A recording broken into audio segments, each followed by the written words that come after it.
नमस्कार विद्यार्थी मित्र हो. आणि जशी आपण नेहमीप्रमाणे सुरुवात करतो तशीच आपण करणार आहे. चला पुन्हा एकदा आपल्या सर्वांचं स्वागत आहे आपल्या लाडक्या कार्यक्रमात ज्याचं नाव आहे चला केमिस्ट्री उद्या. आणि आज आपण बघणार आहे 11वी सायन्सचा पहिला टॉपिक, तो म्हणजे आहे some basic concept of chemistry. Okay, म्हणजे ज्यामध्ये आपल्याला काही बेसिक कन्सेप्टचा इथं अभ्यास करायचा आहे. म्हणून सुरुवात करूया आपण केमिस्ट्रीच्या व्याख्यापासून. That is the definition of a chemistry. Okay, केमिस्ट्रीची व्याख्या आपल्याला कशी मांडता येते बघा. Chemistry is the branch of science that deals with the study of structure, composition, properties of a matter and reactions by which one form of matter may be converted into another form.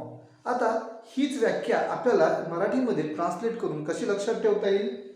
रसायनशास्त्र ही विज्ञानाची अशी शाखा आहे ज्यामध्ये पदार्थाची रचना, त्याच्यामध्ये समाविष्ट घटक, त्याचे गुणधर्म आणि काही रासायनिक अभिक्रिया ज्यांच्या मदतीने आपल्याला एका पदार्थाचं रूपांतर दुसऱ्या पदार्थामध्ये कसं होतं याचा अभ्यास केला जातो, ज्याला आपण रसायनशास्त्र असं म्हणणार आहे. बघा किती सोप्या शब्दांमध्ये आपल्याला इथं केमिस्ट्रीची डेफिनेशन समजून घेता येते. आणि केमिस्ट्री डेफिनेशन पाठ न करता आपल्याला अशा पद्धतीनं समजून घेता येईल, कारण आपली थिंकिंग लँग्वेज ही मराठी आहे आणि मराठीचं ट्रान्सलेशन आपण इंग्लिशमध्ये केलं तर आपल्याला अतिशय सोप्या पद्धतीनं सायन्स शिकता येतो. ओके, तर ही आपण बघितली पहिल्यांदा डेफिनेशन ऑफ केमिस्ट्री. आता केमिस्ट्रीचं जर ॲप्लिकेशनचा विचार करायला गेलो, कारण आपण केमिस्ट्री सर्वत्र वापरत असतो.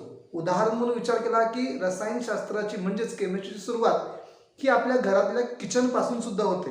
जसं किचनमध्ये वापरलं जाणारं पाणी, मीठ, साखर हे सगळे काय आहेत, रासायनिक पदार्थच आहेत ज्यांचा वापर आपण वेगवेगळे पदार्थ बनवण्यासाठी करतो. म्हणजेच कोणतीही महिला जेव्हा किचनमध्ये एखादा पदार्थ बनवत असते यासाठी ती एक रासायनिक अभिक्रियाच म्हणता येईल आपल्याला.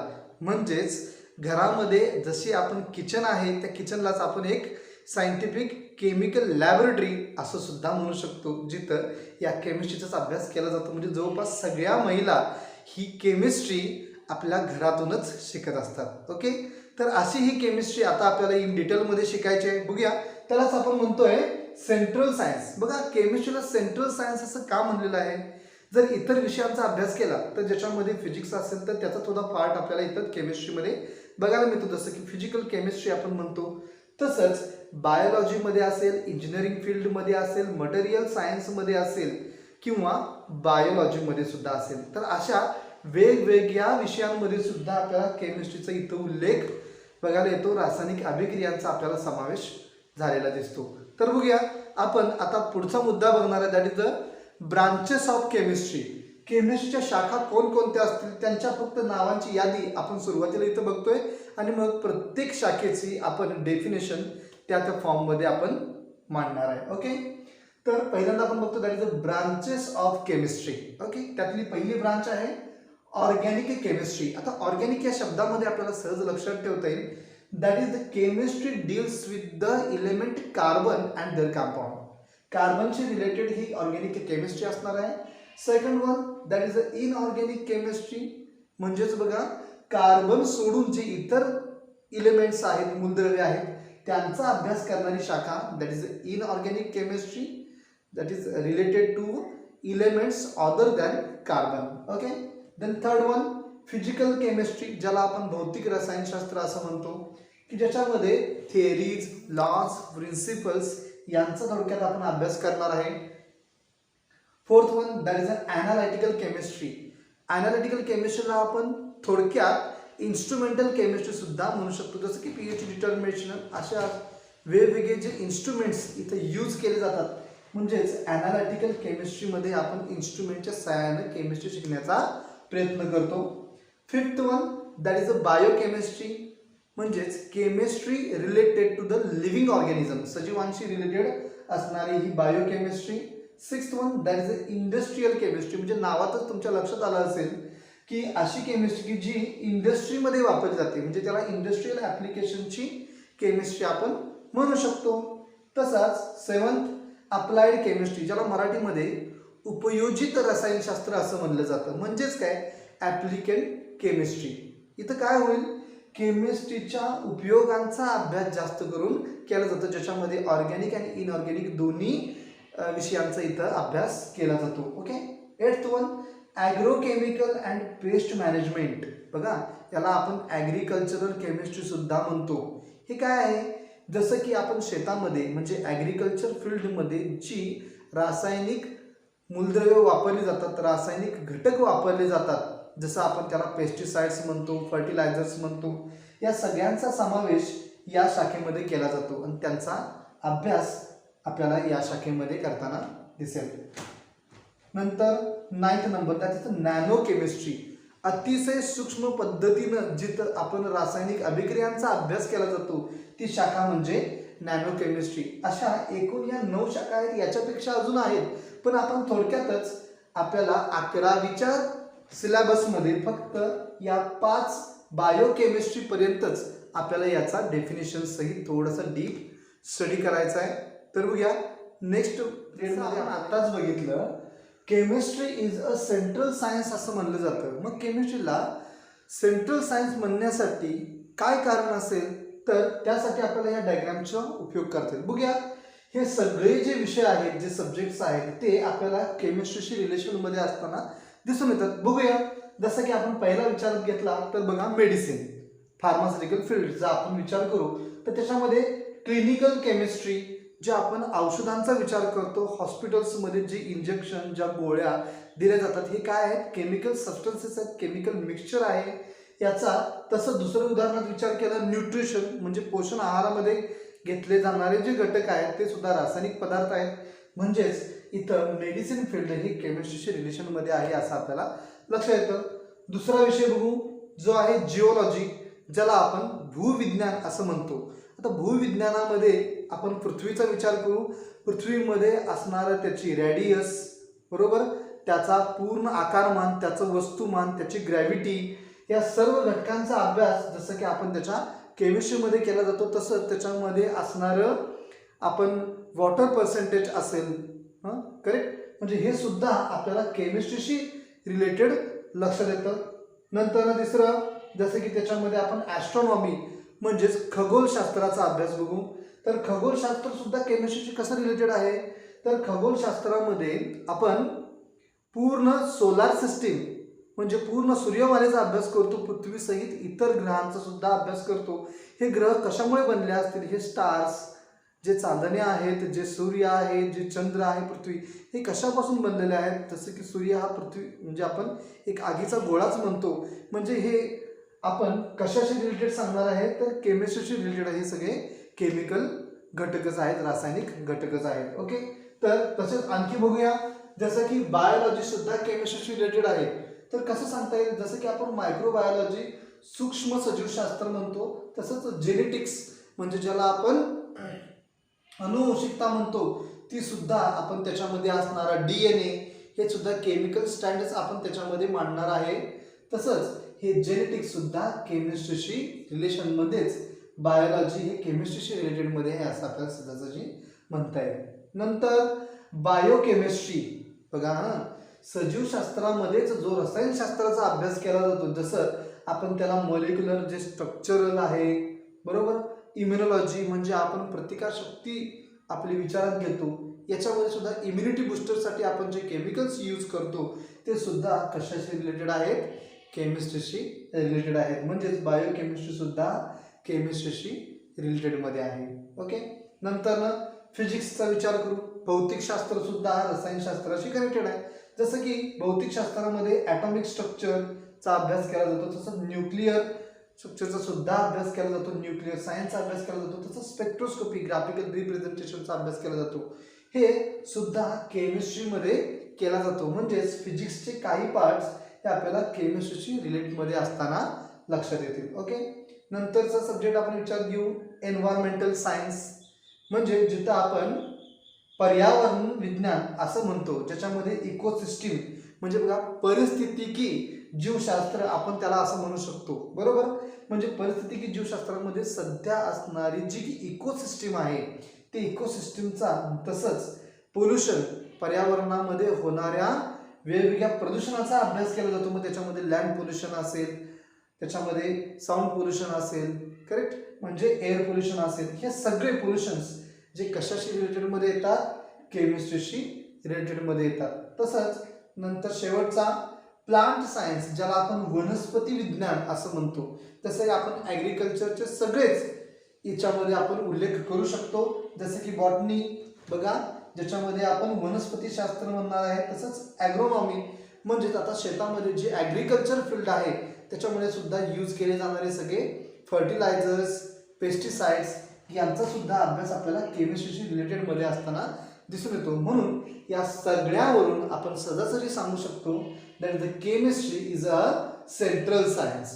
हे सगळे विषय या केमिस्ट्रीशी रिलेशनमध्ये असताना आपल्याला दिसून येत आहेत. आणि आता आपण वळतोय ते म्हणजे केमिस्ट्रीच्या ब्रांचेसचा स्टडी आपल्याला करायचा आहे. बघूया पहिले that is the branches of chemistry. First branch is a organic chemistry. बघूया ऑर्गॅनिक केमिस्ट्रीची डेफिनेशन आपल्याला कशा पद्धतीने मांडता येते.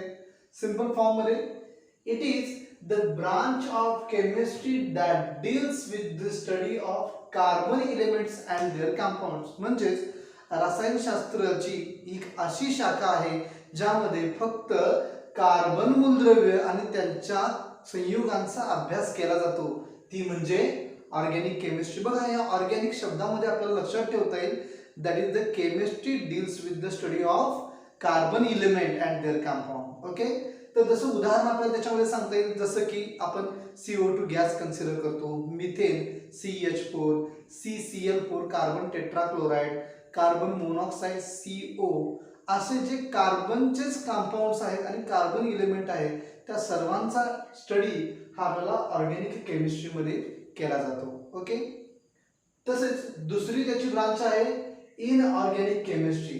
That is exactly opposite to the organic chemistry. कशी असेल बघा, आपल्याला पहिल्यांदा डेफिनेशन लक्षात येईल आणि कशी वाचायची बघा. It is the branch of chemistry that deals with the study of chemistry of elements other than carbon and their compounds. इथं काय करायचं आपल्याला, नेमकं ऑर्गॅनिक केमिस्ट्रीच्या उलट इथं डेफिनेशन लक्षात ठेवायचं आहे. इथं आपल्याला अंडरलाईन करता येईल, deals with study of chemistry of elements other than carbon. Carbon सोडून इतर सर्व मूलद्रव्यांचा अभ्यास आणि त्यांच्या संयुगांचा अभ्यास हा इनऑर्गॅनिक केमिस्ट्रीमध्ये केला जातो. बघा, थोडक्यात आपल्याला काय म्हणता येईल, study of chemistry of elements other than carbon and their compound. Okay, म्हणजे याच्यामध्ये कार्बन सोडून असणारी एलिमेंट कोणकोणती, जसं की सोडियम असेल, क्लोरीन असेल, म्हणजे त्यांचा जर संयुगाचा विचार केला तर NaCl, ज्याला आपण साल्ट कन्सिडर करतो, यांचा अभ्यास कशामध्ये केला जाणार आहे, इनऑर्गॅनिक केमिस्ट्रीमध्ये. तसेच बाकीचे उदाहरण देता येतील का हे आपण बघूया. H2SO4, करेक्ट, HNO3, हे सुद्धा नायट्रिक ऍसिड, सल्फ्युरिक ऍसिड सुद्धा आपल्याला इनऑर्गॅनिक केमिस्ट्रीमध्ये मोडतात. जसं अमोनिया, बरोबर, म्हणजे असे आपण इनऑर्गॅनिक केमिस्ट्रीचे काही एक्झाम्पल्स इथं कन्सिडर करू शकतो. ओके, तसं third that is a physical chemistry. आता बघा, फिजिक्सची रिलेटेड केमिस्ट्री आपण इथं मेन्शन करतात, ज्याची व्याख्या कशी मांडता येते. आता यासाठी आपण दोन्हीसाठी जी डेफिनेशन पॅटर्न यूज केलेला आहे, म्हणजे सुरुवात कशी करतोय बघा, it is the branch of chemistry that deals with, correct. मग तसंच इथं सुद्धा आपण करणार आहे, physical chemistry is the branch of chemistry that deals with the study of structure of matter, energy changes, theories, laws and principles that explain the transformation of matter from one form to another form. म्हणजेच याच्यामध्ये त्याचा अर्थ आपल्याला समजून घेता येतो का बघूया.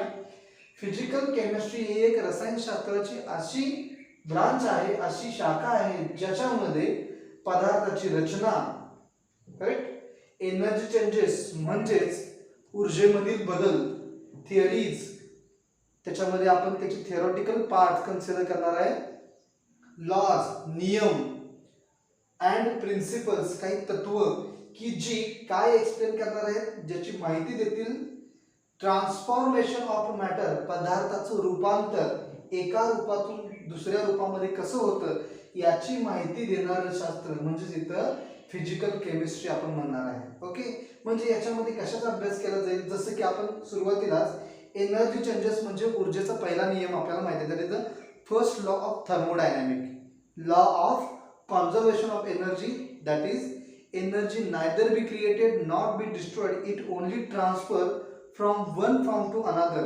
याचा मराठीत अर्थ आपल्याला सर्वांना माहित आहे, ऊर्जा ही नष्टही करता येत नाही आणि बनवताही येत नाही, ती फक्त एका रूपातून दुसऱ्या रूपामध्ये रूपांतरित होते.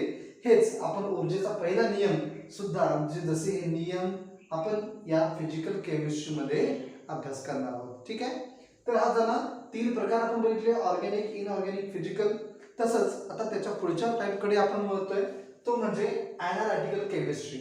तर बघा याच्यामध्ये सुद्धा आपण काय म्हणणार आहे, पहिल्याप्रमाणेच डेफिनेशन मांडण्याचा प्रयत्न करू. It is the branch of chemistry that deals with the study of separation, विलगीकरण आपण म्हणतो, आयडेंटिफिकेशन, त्याला आपल्याला आयडेंटिफाय करायचं आहे, and quantitative determination of the composition of different substances. म्हणजेच कोणत्याही घटकामधील त्याच्यामध्ये असणारं त्याचं प्रमाण, त्यांची पर्सेंटेज, किती प्रमाणामध्ये तो घटक आहे हे जाणून घेण्याची जी आपल्याला प्रोसेस आहे, जी शाखा याच्यामध्ये त्याचा अभ्यास केला जातो, त्यालाच आपण म्हणणार आहे ॲनालिटिकल केमिस्ट्री. म्हणजे याच्यामध्ये फक्त कन्सेप्ट तुम्हाला समजून घ्यायचे, study of separation, identification and quantitative determination of a composition of a substances. Okay, अशी थोडक्यात डेफिनेशन आपल्याला समजून घेता येते. बघूया. आणि सगळ्यात शेवटची दॅट इज अ बायोकेमिस्ट्री. आता या नावामध्येच आपल्याला त्याची व्याख्या सहज लक्षात येईल. बायो म्हणजे जीवशास्त्राशी रिलेटेड आहे असं रसायनशास्त्र, म्हणून त्याची डेफिनेशन कशी मांडली जाते बघा. Biochemistry is the branch of chemistry that deals with the study of chemistry of a living organism. सजीवांमध्ये असणारी रासायनिक अभिक्रिया, सजीवांमध्ये घडणाऱ्या ज्या काय रासायनिक अभिक्रिया असतील त्या सगळ्यांचा अभ्यास आपल्याला बायोकेमिस्ट्रीमध्ये केला जातो. म्हणजेच chemistry related to the living organism, सजीवांशी रिलेटेड असणारी केमिस्ट्री आपण याच्यामध्ये सहजशी सांगतो. थोडक्यात जसे की आपण सजीवांमध्ये जर ह्युमन बॉडी कन्सिडर केली, मानवी शरीर उदाहरण म्हणून कन्सिडर केलं, तर त्याच्या शरीरामध्ये घडणाऱ्या जसे की आपण मेटाबॉलिक ऍक्टिव्हिटी म्हणतो, श्वसनाच्या प्रक्रिया म्हणतो, त्यालाच आपण रेस्पिरेशन म्हणणार आहे. मग अशा सगळ्या घटक हे कुठं होतात, बायोकेमिस्ट्रीमध्ये त्याचा आपण उल्लेख करू शकतो. म्हणजेच आपल्याला अशा एकूण 5 शाखांचा इथं अभ्यास करायचा आहे, ज्याला आपण केमिस्ट्रीचे ब्रांचेस कन्सिडर केले. याच्यापेक्षा सुद्धा अजून आहेत, जसे की आपण सांगितलं होतं, इंडस्ट्रियल केमिस्ट्री आहे, अप्लाइड केमिस्ट्री आहे, एन्व्हायरमेंटल केमिस्ट्री आहे, नॅनो केमिस्ट्री आहे, ॲग्रोकेमिकल अँड पेस्ट मॅनेजमेंट आहे. तर त्यासारख्याच आपल्याला फक्त इथं या 5 डेफिनेशनचा इथं विचार करायचा आहे. ठीक आहे, तर आपण उद्याच्या लेक्चरला आपण यानंतरचा भाग शिकणार आहोत आणि केमिस्ट्रीचे